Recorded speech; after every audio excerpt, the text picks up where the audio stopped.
सोचा है कि एक माँ बाप कितने बच्चों को जन्म दे सकते हैं?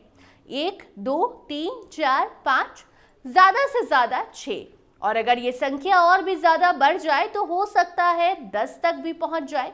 लेकिन 10 से ज्यादा हमें नहीं लगता है कि आज के इस दौर में कोई भी पेरेंट्स बच्चों को संभाल पाएगा। एक तो बच्चों के नखरे और उस पर से उन पर खर्च होने वाले पैसे। लेकिन भैया ये बिहार है, यहाँ कुछ भी हो सकता है। यहाँ एक माँ बाप के 2500 बच्चे भी हो सकते हैं। हमें मालूम है आपको विश्वास नहीं हो रहा होगा, हमें भी नहीं हुआ था, लेकिन थोड़ा सब्र कीजिए। खबर में आगे बढ़ेंगे तो आप भी विश्वास कर जाएंगे कि ये बिहार है, यहाँ सच में कुछ भी कभी भी और कैसे भी हो सकता है। और अब इस इमेजिनेशन को थोड़ा और बढ़ाएंगे तो क्या आपने कभी ये सोचा है कि एक स्कूल में बच्चों का डेटा ऐसा हो सकता है जैसे सभी बच्चे एक ही परिवार के हों?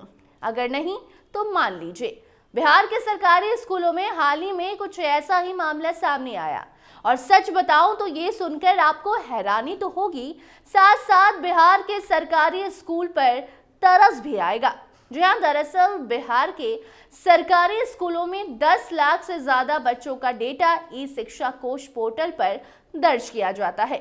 ये पोर्टल सरकारी योजनाओं जैसे छात्रवृत्ति, मिड डे मील और अन्य कल्याणकारी योजनाओं के लिए काम आता है।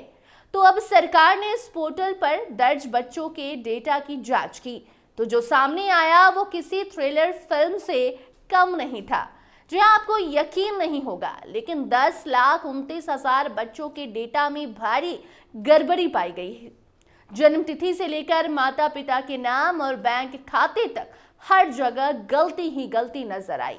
अब बात करते हैं उस सबसे चौंकाने वाले खुलासे की, जिसे सुनकर आप भी अपनी आंखों पर यकीन नहीं करेंगे। पता चला है कि 2500 बच्चों के माता पिता का नाम एक ही है। जी हाँ, 2500 बच्चों के माता पिता का नाम एक जैसा ही है। ये सुनकर ऐसा लग रहा है जैसे बिहार में एक ही परिवार के इतने सारे बच्चे हो गए। अब समझ में आता है कि भैया ये स्कूल में कौन सी पार्टी चल रही थी जहां इतनी बड़ी गलती इन लोगों से हो गई। माना जा रहा है कि ये गलती प्रशासनिक लापरवाही के कारण हुई है। क्या है ना, डेटा एंट्री ऑपरेटर्स ने बस एक बार कॉपी किया नाम और फिर पूरे 2500 बच्चों को एक ही परिवार में डाल दिया। अब सोचिए, क्या ये 2500 बच्चे एक ही घर में पैदा हुए थे? बिल्कुल नहीं। लेकिन सरकारी अधिकारी जो ना करवाएं।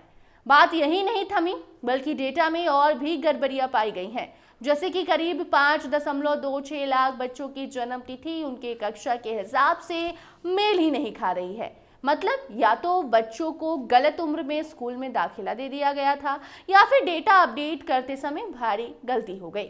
सोचिए, अगर कोई बच्चा कक्षा 3 में है और उसकी उम्र 12 साल, ये कैसे हो सकता है?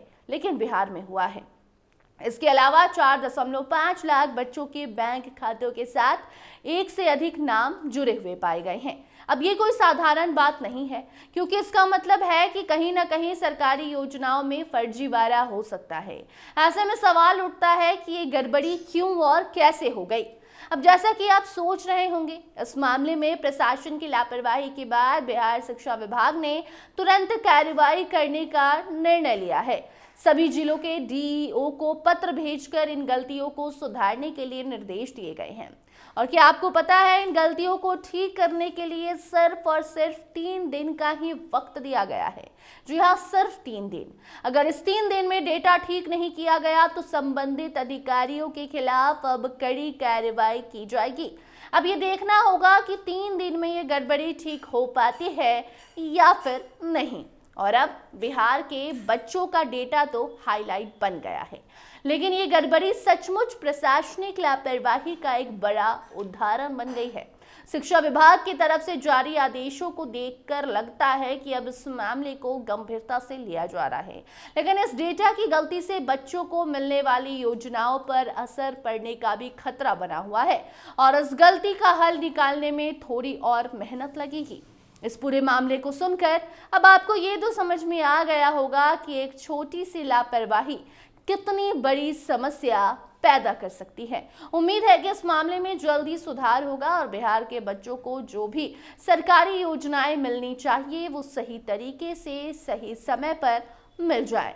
बाकी अब 3 दिन में ये गड़बड़ी ठीक होती है या नहीं, ये तो देखने वाली बात होगी। लेकिन बिहार में इस डेटा गड़बड़ी के बाद एक बात तो समझ में आ ही गई है कि सावधानी हटी कि दुर्घटना घटी। क्या आप सोचते हैं? कमेंट सेक्शन में जरूर बताइए इस खबर को लेकर। बाकी अन्य अपडेट्स के लिए बने रहिए स्टार टीवी बिहार के साथ। धन्यवाद।